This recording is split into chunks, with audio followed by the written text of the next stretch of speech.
আমি ভীষণ সহজভাবে কিন্তু সংসারে প্রতিটা কাজ করার চেষ্টা করি, সেই জন্য কিন্তু খুব কম পরিশ্রমে বেশ অনেকটা কাজ একসাথে আমি সুন্দরভাবে গুছিয়ে রাখি, মানে দেখতে যাতে আমার বাড়িটাকে সুন্দর লাগে এবং পরিশ্রমও কম হবে।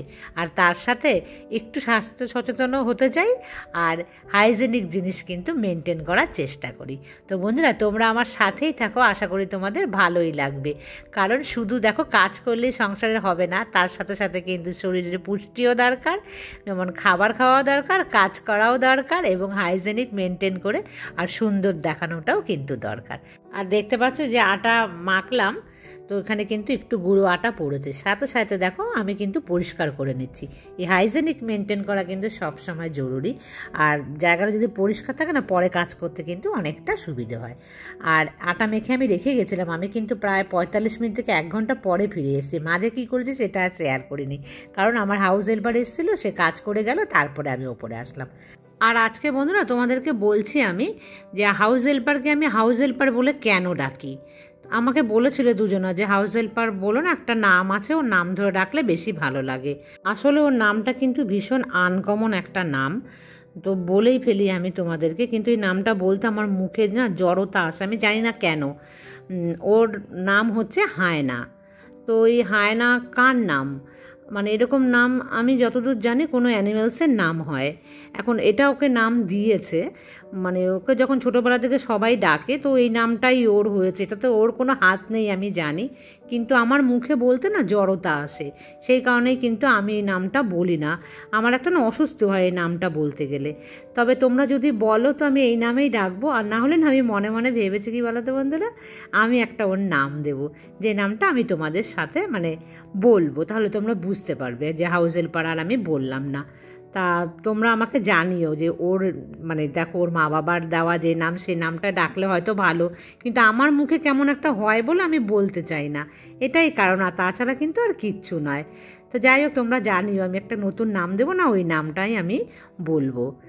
তো মানে তোমরা আবার কেমন ভাববে না, এই জন্যই কিন্তু মোদ্দা কথা। আমি যখন ভাবছিলাম যে যদি ওরা আবার, যাই হোক, আমি মানে বোঝাতে পেরেছি কিনা তোমাদের জানি না, কিন্তু আমার ভেতরে একটু অস্বস্তি হয় বলে আমি বললাম।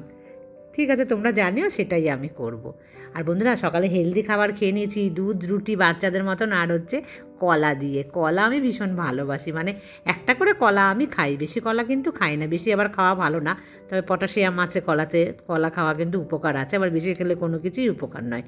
কই মাছের যে ঝাল বানিয়েছি, পেঁয়াজ আজকে বেশি করে দিয়েছি একদম, মানে 2টো মাছের মধ্যে 2টো পেঁয়াজ আমি দিয়ে দিয়েছি। আর এই যে বেগুন দেখো না, এই ছোটো ছোটো কী বলে জানো তো, এখানে এই বেগুনগুলোকে পোলে বেগুন বলে। তো এই বেগুন পেয়েছিলাম সেদিন, তো মানে খারাপ হয়ে যাচ্ছে বেশি রাখলে পরে, ওটাকে ভেজে নিলাম, অনেক দিন পর কিন্তু ভাজা বেগুন খাবো। আর এখানে দেখো আলু উচ্ছের, এর মধ্যে দিয়ে দিয়েছি টমেটো, আদা, কাঁচা লঙ্কার পেস্ট, আর জিরে গুঁড়োও দিয়েছিলাম।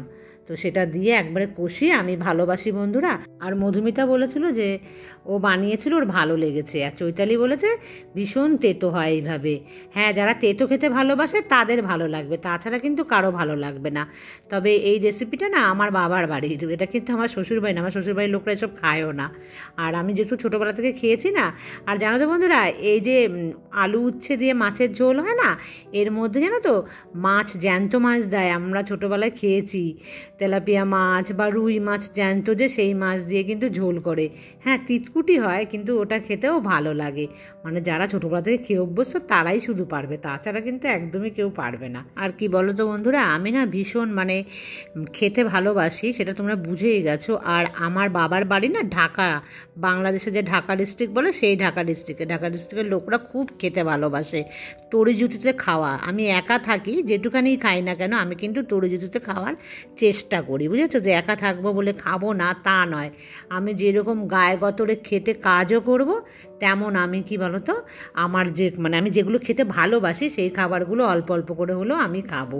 মানে সমস্ত কিছু কিন্তু ব্যালেন্স করাও উচিত।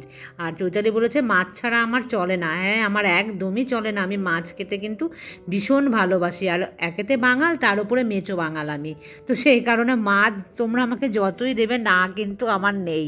তো মাছ খেতে আমি ভীষণ ভালোবাসি। আর চৈতালিরা বলেছে ওরা মাছ খেতে ভালোবাসে না। হ্যাঁ, চৈতালি তো মাছ খেতে ভালোবাসবে না, কারণ ওরা একটুখানি আবার মানে এদেশি ঘটিও মনে হয়, সেই কারণে ঘটিটা বেশি একটা মাছ খায় না। আর বাঙালরা তো ছোটোবেলা মাছের মধ্যেই মনে হয় বড় হয়েছে, মানে আমার ছোটোবেলা তো তাই কেটেছে। বাবা মাছ আনতো 2 রকম, আর মা সেই 2 রকম মাছ খাইয়ে আমাকে বড় করেছে, মানে দুবেলা, মানে কী বলবো, দুপুরে যখন খেতে বসবো 2 রকম মাছ চাই। তো সেই জন্য কী বলতো অভ্যাস হয়ে গেছে না, আর পারি না। আর আমার মেয়েও কিন্তু আমার থেকে শিখেছে, তো সেই জন্য আমার মেয়ের ওখানে খুব কষ্ট হচ্ছে। যাই হোক, মেয়ের এখন কষ্ট হচ্ছে, আস্তে আস্তে মেয়ে আবার শিখে যাবে। মেয়ে তো বাইরে থাকবে, ও তো কিন্তু অত মাছ আর পাবে না পরে। আর আমি কিন্তু মাছ, মানে মাছের মধ্যেই থেকে যাব মৃত্যুর আগে পর্যন্ত, কারণ এত মাছ খেতে ভালোবাসি আর মাছ এলাকাতেই থাকি। আর আমাদের এখানে মাছ কিন্তু মানে দাম থাকে, মিডিয়াম রেঞ্জে থাকে। আন্দামান থেকে যে আমাকে কমেন্টস করো, সে বলেছে যে ওখানে প্রচুর দাম। হ্যাঁ, ওখানে অনেক দাম বন্ধুরা। আর এই দেখো ফিটফাট টিপটপ করে সব সময় না, মানে কাজগুলোকে অল্পের ওপর দিয়ে করে রাখার চেষ্টা করবে। দেখো চটপট একটা একটা করে রুম আমি কিন্তু করে নিয়েছি। আর এখন আমি চলে আসলাম নিচে। কি হয়েছে তোমাদেরকে বলি, দুপুরবেলা মানে আমি আর কিন্তু কোনো কাজ তোমাদের সাথে শেয়ার করিনি সকাল থেকে। আজকে গিয়েছিলাম দোকানে। কোন দোকানে? ওই ঠাকুরের পোশাক কিনতে। আমাদের এখানে আনন্দময়ীতলে বলে জায়গাটা আছে, মানে আমার বাড়ির একদমই কাছে। সেখানের দোকানে ঠাকুরের জামা, মানে ড্রেসগুলো বিক্রি হয়, তো আমি ওখান থেকেই আনি বন্ধুরা। খুব একটা দূরে আমি যাই না, আর না পেলে অর্ডার দিই, তারা এনে দেয়। আর সে জানে যে, মানে সেই লোকটা, আমি প্রচুর প্রচুর তার থেকে কিনি, তো ভালো ভালো আনলে আমাকে কিন্তু বলে দিদি এসছে আপনি নেবেন। আর আমি এত নিই, আমাকে জানো তো সেদিনকে হাসছে দোকানদার। আমি মানে মেয়েকে একটা লিপ বাম পাঠালাম, তো আমি বললাম দাদা একটা লিপ বাম লাগবে। তখন বলছে লিপ বামটা কি ঠাকুরকে দেবেন? আমি বলছি না না, মেয়েকে দেবো। বলছে যে না, আপনি তো সব কিছু ঠাকুরকে দেন, পারফিউম কিনে নিয়ে যান, এর জন্য বলছি।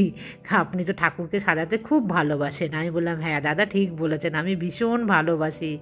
আর আমি না খুব পছন্দ করি ছোটোবেলা থেকেই কিন্তু ঠাকুরকে সাজাতে গোছাতে, ঠাকুরকে ভালো ভালো পোশাক পরাবো, মানে সব ভালোটা ঠাকুরকে দেবো। যেরকম নিজেও ভালো থাকতে পছন্দ করি, তার আগে কিন্তু ঠাকুরকে ভালোবাসি। আর ঠাকুরের তো পুজোর জামা কাপড় আনিনি, সেই জন্য সেগুলো আমি আনতে গিয়েছিলাম। বলে কি বলতো, বাইরে একবার বেরোলে ঘরে এসে আর কোনো কাজ করতে ভালো লাগে না। দেখো টিপটাপ করে আবার নিচতলাটাও কিন্তু গুছিয়ে রাখলাম আমি। তো বন্ধুরা, এইভাবে সারাদিন অল্প অল্প করে কাজ করি, আর আমার বাড়ি কিন্তু খুব সুন্দর থাকে। তো আজকের মতন এই পর্যন্তই, দেখা হবে নেক্সট ব্লগে। টাটা।